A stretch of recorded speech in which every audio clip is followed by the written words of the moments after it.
Tout ce que vous devez savoir sur vos pertes en capital d'entreprise et méthode de base pour prendre en charge ces pertes. Vous êtes sur Liberté Financière TV. Dans la dernière vidéo, nous avons discuté du traitement et de la nature des gains en capital et des revenus d'entreprise provenant des crypto-monnaies. Dans celle-ci, nous allons voir quel est le traitement fiscal que vous devez mettre en place si vous avez essuyé des pertes et ces pertes sont prises en compte en fonction de la nature de vos pertes en capital. Rappelons que les pertes, comme les gains en capital, vos pertes peuvent être soit de nature capitale, soit relevant de l'exploitation d'une entreprise. Supposons, en tant qu'individu, que vous ayez acheté un Bitcoin d'une valeur de 50 000 $. Lorsque vous avez décidé de le vendre, son prix est tombé à 25 600 $. Ici, votre perte en capital est égale à 25 600 $ moins 50 000 $, ce qui signifie 24 400 $. Comme pour les plus-values, lors de la déclaration des pertes, seule la moitié de celles-ci seront prises en compte. Par conséquent, la moitié de votre perte en capital est de 50% de 24 400 $. Est égale à 12 200 $ est une perte en capital admissible. Précisons que si votre transaction relève des pertes d'entreprise, selon la définition donnée par l'ARC, le montant total de la perte sera pris en compte et viendra augmenter les dépenses d'affaires. Pourquoi devrais-je signaler les pertes que j'ai faites dans le trading crypto ou toute autre transaction en crypto-monnaie? Si vous faites des pertes de votre trading crypto ou autre transaction, ces pertes seront compensées par les gains que vous avez réalisés au cours de cet exercice. Supposons qu'au cours d'un exercice financier, vous n'ayez réalisé aucun gain dans vos transactions en crypto-monnaie. Ensuite, vos pertes que vous ne pouvez pas déduire dans votre déclaration courante peuvent être reportées dans les exercices suivants et pourront réduire ultérieurement les futurs bénéfices en capital d'un exercice ultérieur.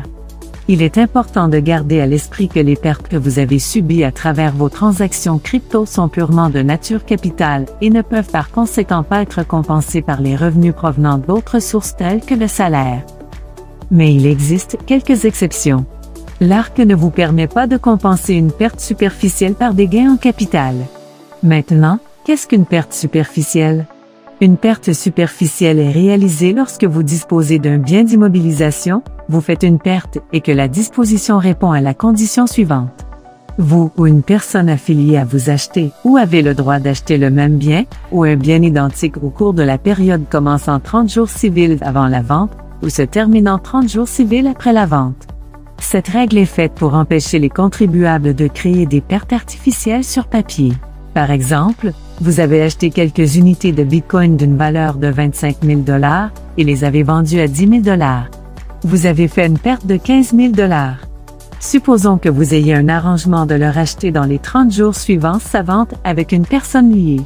Conformément à la règle des pertes superficielles de l'ARC, vous ne pouvez pas réclamer la perte de 15 000 $ comme perte en capital lors de la production de vos déclarations de revenus. La perte sera également appelée perte superficielle si une personne affiliée à vous a convenu avec vous d'un arrangement en vue d'acheter le même bien ou un bien identique dans le délai prescrit. Qui sont des personnes affiliées? Ton époux, ton épouse. Conjoint de fait. Une société qui est contrôlée par vous, votre conjoint, conjoint de fait. Une société de personnes ou un associé à participation majoritaire d'une société de personnes. Une fiducie ou son bénéficiaire d'intérêt majoritaire ou une personne qui est affiliée à un tel bénéficiaire après le 22 mars 2004. Ensuite, nous passons à la méthode des coûts ajustés. Qu'est-ce que le coût moyen? Pourquoi l'utiliser dans les transactions en crypto-monnaie? Pour calculer vos gains-pertes de la vente de crypto-monnaie, vous devez connaître leur valeur exacte. Pour cela, l'ARC recommande des méthodes différentes en fonction de la nature de vos opérations et si elles renvoient à votre inventaire ou s'ils sont qualifiés à titre d'immobilisation. Si vous détenez des crypto-monnaies en tant qu'immobilisation, l'ARC recommande d'utiliser la méthode des coûts ajustés pour calculer les gains et les pertes en fonction de leur provenance. Supposons que vous achetiez Bitcoin pendant 3 mois consécutifs. Le 20 décembre, vous avez acheté 2 unités pour 1 600 $. Votre coût ajusté est le coût moyen total par unité, c'est-à-dire 800 $, 1 600 $ par 2.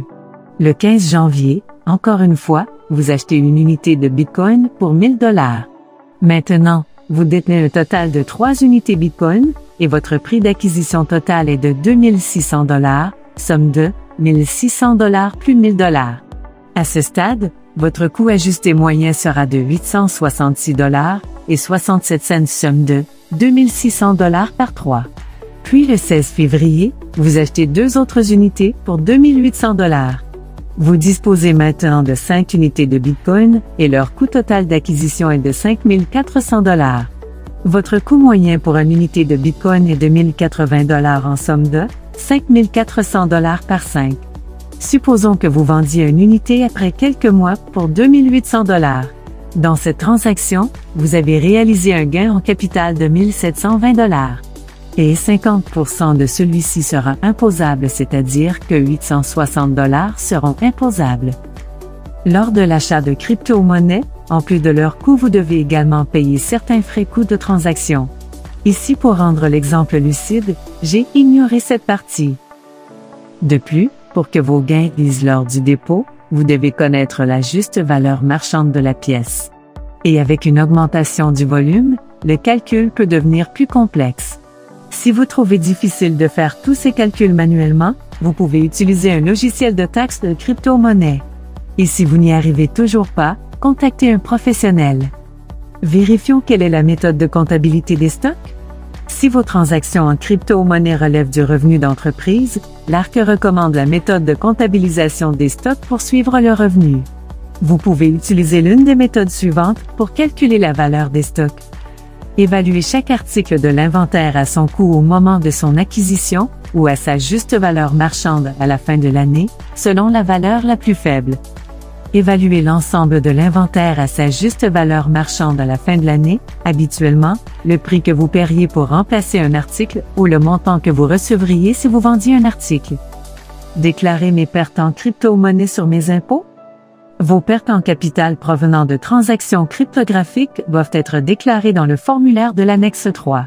Dans le même temps, les revenus provenant de transactions commerciales doivent être déclarés dans l'état des activités commerciales ou professionnelles T2125.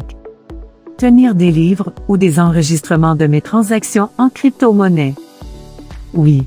Comme dans d'autres transactions monétaires, il est conseillé de conserver des enregistrements de vos transactions cryptographiques. Même pour les entreprises qui utilisent des crypto-monnaies pour effectuer des paiements pour des biens et des services, il est également recommandé pour tenir des registres de la même nature. Idéalement, vous devriez conserver des enregistrements et des documents justificatifs de vos transactions cryptographiques des 6 dernières années. Diverses plateformes d'échange de crypto-monnaies ont des outils différents pour la tenue des enregistrements. Par conséquent, si vous utilisez des échanges de crypto-monnaies, téléchargez les enregistrements de vos transactions à intervalles réguliers pour éviter de perdre des informations cruciales. Nous comprenons qu'il y a beaucoup d'informations partagées ici et quelquefois un peu techniques, nous vous conseillons vivement de contacter un professionnel. Si ce sujet vous intéresse, faites-le nous savoir dans la section des commentaires qui aide notre chaîne à se développer. Vous pouvez également trouver d'autres vidéos déjà réalisées sur comment déclarer vos impôts sur les gains en capital, et pour beaucoup plus de vidéos comme celle-ci, abonnez-vous à notre chaîne et recevez une notification lorsque nous publions une nouvelle vidéo. Merci.